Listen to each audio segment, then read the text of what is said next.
Hi, Thomas. I'm assuming they're all long-term injuries now, I'm thinking, but the one isn't long-term is Mickey van der Ven. What's the latest on him for Sunday and any other news team-wise? Mickey is a minor one. It will be touch and go for Sunday. We're hoping he was on the pitch yesterday, on the pitch today. Hopeful for that, but it's touch and go. Congratulations through to the last 16. Very impressive. Is the message now, because of no playoff, to forget about it and full focus is now on the league? For me it's always been full focus on the next game, so it's full focus on Man City on Sunday. We definitely need to build on some good performances. I said not everything been perfect, but now as I calculate the last 10, it's more consistent, it's more we compete better. We are constantly improving, but especially the last 3 games, it's much more over 90 minutes. And I think the 3 performances that's the thing we need to bring into to Sunday and going forward. In September, you said to me you don't look at the league table till April. But back then, did you imagine that you'd be around 14th? No, I didn't.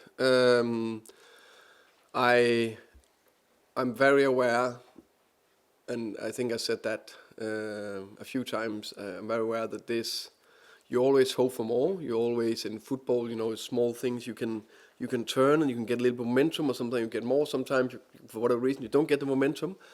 Very aware that this season is a season where we are, as always, and we should be for Tottenham, very ambitious. But it is a transitional season. A transitional season where we need to be very ambitious, do as good as we can in every single competition, and I definitely expect and hope and believe that we will be higher. But I also think it's fair to say some of the margins, the bits, we could easily like this have had 6 points more in a completely different talk. Unfortunately, we haven't, and it is what it is, and we need to keep going. Deadline day Monday. You've had so many injuries. Is it about the right person now and also going forward? We know there's players who are offered to clubs. We understand Raheem Sterling is not one on the list, but because you look for the future as well as the now, is there maybe a possibility there might not be any new arrivals on Monday? I said it, the club work relentless to try to do the best they can to improve the squad, especially Johan, Fabio and Vinay, and of course all the people behind them. I mean it, we can't be too obsessed with short-term fix that not helping on the long term, because if we don't do that, we will not, all the hard work we put in now can be limited for the future. And that's not that we want badly short-term success as well. I can promise that the Lewis family is super committed to this project. They want to do everything, and I will go against my rule, hopefully only once. That there's no doubt, it's clear that the club wants to sign Semenyo. They did everything. I think that's a clear signal that the Lewis family is very committed. That's a big signing with finances and all that. So it's aligned, but that's the quality players we are looking for to improve the squad. And if we can't find that, then it's definitely better to take the right decision. It's not the same that we're just getting quality players going forward, because we all know it's not that easy. And I'm sure if we're not, for whatever reason, able to get another player in or players in this window, then for the summer it's a big summer ahead, and I'm not doubt we'll see big improvements there. Hi Thomas, good afternoon. Dominic Solanke, lovely goal against Frankfurt, played well in general. Before that, scored against Dortmund in the Champions League. In general, how pleased are you with his fitness, his recovery process, and how sharp and ready is he for this weekend? It's a big game. It was so nice to have him back when he was through on goal. It was so nice that's a fine there, by the way. I don't know what the rules you have, guys, down here, but there must be internal fine system there. It was so nice when Dom was through on goal that you just had that feeling, okay, this is a goal. and he just proved that. It was like always. There's a lot of thought process and analysis behind every decision we try to make in team selection and on the pitch and all that. And of course, it's tough not to bring Dom again in a very important game.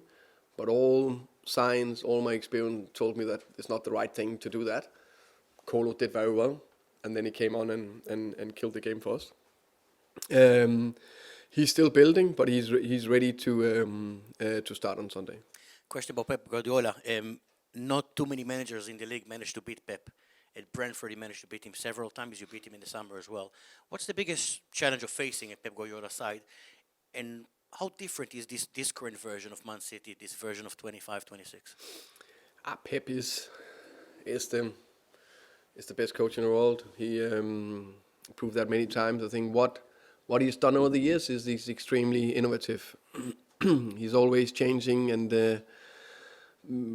how can I say, playing around with the positions, offensive positions, different types in different positions. And he do it again now. He's from going maybe wide wingers to more a little bit more inside, depending on how he plays it with the Cherky or Foden or Semenyo or Holland or Reinders or wherever, so he's playing around the different offensive positions.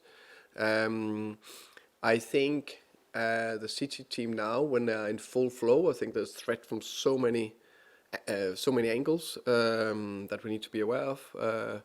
But I also see some areas that we hopefully can explore. Question about Marc Guehi. We obviously faced him many times as a Palace player. First time you're going to face him as a City player. There was interest from plenty of clubs, from the UK, from abroad as well. How impressive have you been with his progress throughout the last several years? Would you consider Marc Guehi one of the best defenders in Europe? I've seen Guehi all the way from Swansea, where we played him in the Championship, so that's a few years. So he's been on quite a journey, and he's impressed me in many ways. He's extremely composed in all his defensive actions, so that means he's never rushing. To have a calm defender is a good thing, because normally they're in the right position and they clear calmly, and on the ball he take amazing decisions. Hi Thomas, how are you? I'm good, thank you. You spoke about having Dominic Solanke back. How vital is that to you when you consider as well the fact that a lot of your goals recently have come from your two centre-halves, rescuing you in games, Mickey van der Ven and Christian Romero? I think it's. I think there's first and foremost, it's extremely positive. We have two defenders scoring that many goals. If then we can add more goals from our offensive players, then we will be in a good place. I think we have a lot of offensive talent in for example, Wilson and Mattis Tell. And I also think we have it in Xavi. He's played quite a lot. He's still only 22. I think all the three of them will score a lot of goals going forward. But of course, they're not as proven goal scorer or as proven goal scorers in the Premier League. Xavi has scored quite a few goals in the past. So miss our can say main striker. I don't think any team is happy with that for 6 months. That's been of course a blow, but hey, that we need to handle.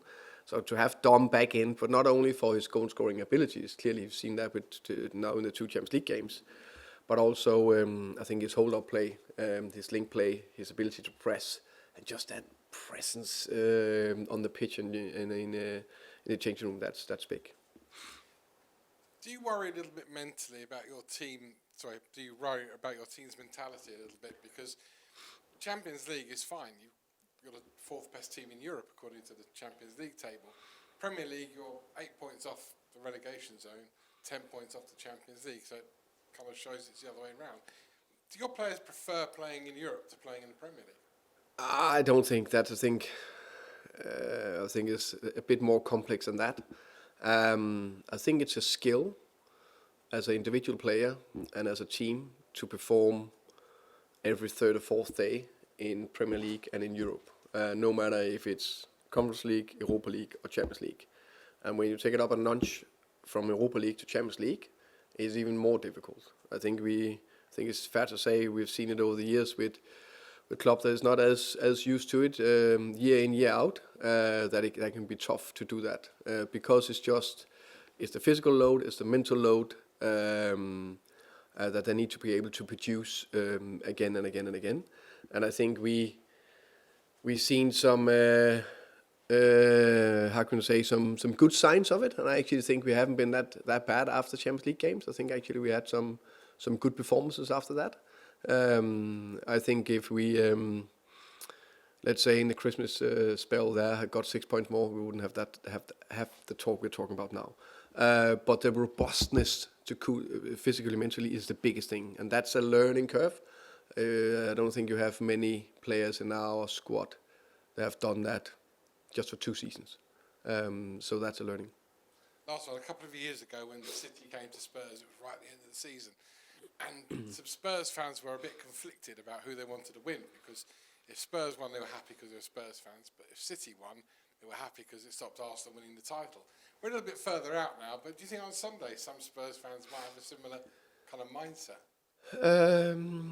I don't know. I know that the Spurs fans will how can you say will support the team. I understand the conflict, but I'm not in doubt they'll be happy if we perform well and beat City. It's important for us, and it's all about us. And we, the staff, the players will do everything we can to put a top performance out there and win. Just want to ask you about the 3-4-3, the formation. It feels like it's unlocking kind of parts of the team now. Is that something you've been considering for a while, or was it the availability of players you wanted to do a shape that fitted them really? I think it's a combination of. I think it's always try to get our best players in their best possible positions. And I think with the players available, it suited them quite well. 3-4-3. I knew we more or less will do it against Dortmund no matter what, because the way they came, I think that will suit the game plan and everything. Look good. And then on top of that, with the players' availability and so on, so then we carried on for the following 2 games. And it's definitely something I'm looking into. We could consider going forward with, because I think a lot of our players look good in that. And I think also there's a lot of good bits, especially offensively. 3-4-3 looks good. Closer connections that I like. Obviously, so many long-term injuries now, and Brennan Johnson also leaving. Is it fair to say that your squad is, best way to put it, kind of weaker than it was than when you went into the transfer window? In January? Yeah, I think that's fair. I think we lost I can't remember, 6 or 7 players inside 3 weeks in January. So that's crazy. And some of them extremely unlucky with definitely Lucas and Ben was clear contact injuries. Then there was I can't remember all of them, but those are definitely too many. So yeah, of course it's weaker than we started the 1st of Jan. The reason I ask is kind of like, I mean, how do you kind of, as a club, I guess, keep your nerve with this short-term, long-term idea when you could leave yourself so short for the rest of the season? Yeah. That's a good question.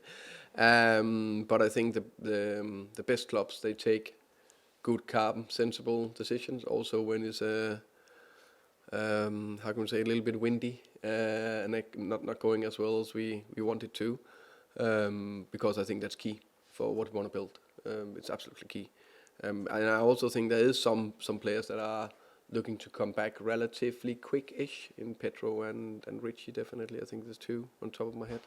So that will help as well, of course.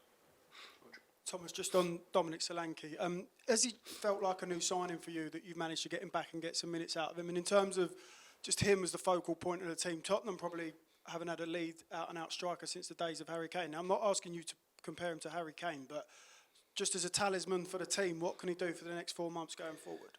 I know. I think he's always like Dom, when I follow him for many years here in England.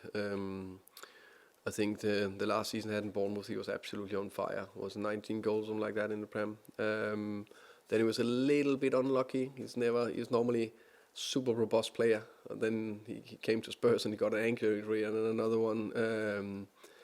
So he had a little bit disrupted last season, but still scored a decent amount of goals and looked like a threat. And he was one of the players when I stepped in the club and said, I'm sure he will score a lot of goals for us. I'm not in doubt. He got all the qualities, the way he want to play. The principles I have, the goal scorers are normally produce number 9s. He will do the same. I'm not in doubt of that at all. So it feels a little bit like a new signing, and he will only get better the next weeks. Can I ask you? You mentioned Semenyo. That's quite a commitment from the owners that they're prepared to pay what appears like 65 million. So, I mean, that could be records transfers. So, just how close did it get? What could he brought to the team, and what is the signal from the owners that they're going to give you that sort of money to rebuild this team? I think the biggest thing, and the question I would answer is, I think it shows big commitment from the Lewis family, and I think the fans and everyone involved should not be in doubt of that. They're really committed to this is going to be successful. We all want it to be a bit better. But all the processes, all the things is, beginning to tick behind the scenes. I'm not in doubt we will see big benefits of that in the future. I'm not in doubt. And I'm not in doubt that we will improve and we will do better throughout the season. And I'm not in doubt we'll take a good step, massive step forward in the summer as well. They are very committed. And I know you're saying you feel like the team's getting a bit more consistent, but so many times this season we've sort of seen Tottenham so up and so down. I mean, how do you make sure that you're not going to have a down performance from the players on Sunday against Man City? I really wish I could say that I'm 100% sure it'll be top, but I have a very good feeling because you're working with human beings, and that's the beauty of it. But I'm convinced that we will perform well again on Sunday because it just looks better and better. And of course, we are facing a top team with top players, but we are ready for it. Thank you. Finish this section with George. Hi, Thomas. Appreciate you sort of openly talking about Semenyo then, and I'm sure fans will as well.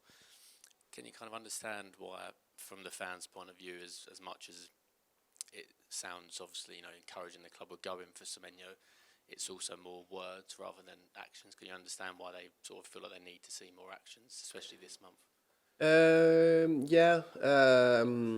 The fans just want the best for the club, just like I want the owners, the staff, the players, everyone want the best for the club.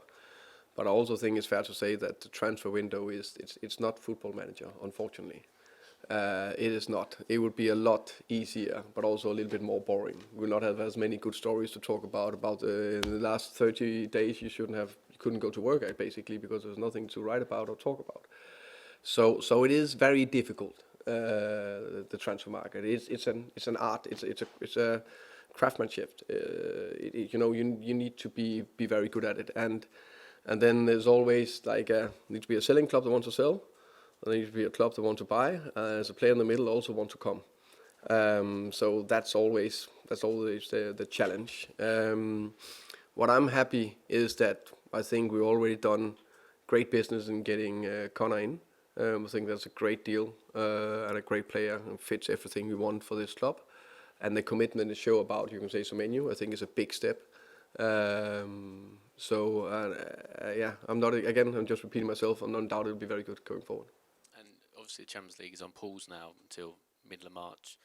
How kind of confident are you that when you get to the middle of March, the club are not going to be embroiled in a relegation battle? Because I think some fans are concerned the team is sort of sleepwalking into a relegation battle given the Premier League results. I of course understand that the result has not been good enough. No doubt about that. But and there's been spells in some of the games where I'm a bit disappointed with that we of course addressed that we're working on. But I think the biggest thing we've seen it throughout the season is we have a team that is running hard. You can look visually, you can look at the physical numbers, you can look at all that. They're just running hard, and I think a good indicator as well is some of we've talked about it a few times, the 3 second halves where we're behind at halftime, running very hard to the end. I think that's the foundation you need to build anything on. So it's one game at a time, and we are ready for City, and it's all about that. And just finally, you mentioned Pedro and Richarlison are the ones kind of the closest ones, obviously they're a little way away. Arsenal on February 22nd, would that kind of be a roughly potential time for them to come back? That could be a dream scenario and a scenario could happen, but that we will know a little bit more when we get closer. But it's in that bracket. Okay, we'll end the broadcast.